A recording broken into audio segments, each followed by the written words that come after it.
दक्ष police news, पहिले खाकी मग बाकी.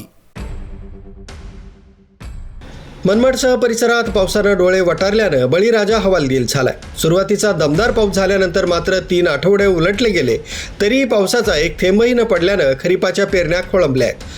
पावसाळा लांबल्यानं त्याचा सर्वाधिक दुष्परिणाम आता भाजीपाला पिकांवर जाणवू लागलाय.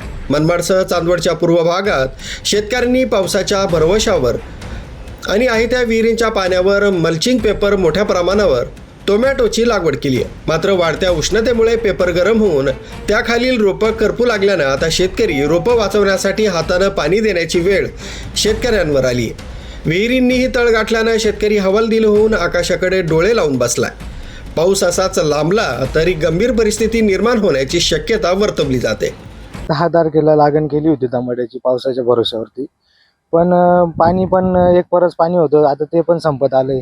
पाऊस पण येत नाहीये आणि झाडं पण वाळून चालले. आता अशी वेळ आली की हाताने पाणी द्यायची वेळ आली आणि जवळपास मी बिघाभर टमाटे लावले होते आणि जवळपास 40,000 रुपये खर्च झालेला आहे. आणि आज उपटण्याची परिस्थिती, पाऊस जर आला नाही तर उपटावंच लागेल टमाटे. एवढं आणलं ते रोप हे मी जवळजवळ 1.5 रुपये गाडीने आणलं होतं. साधारण किती रुपये? हे 4,000 रुपये आहे आणि 4,000 म्हणजे 6,000चं रोपच आहे. आज ती उपटण्याची वेळ आली.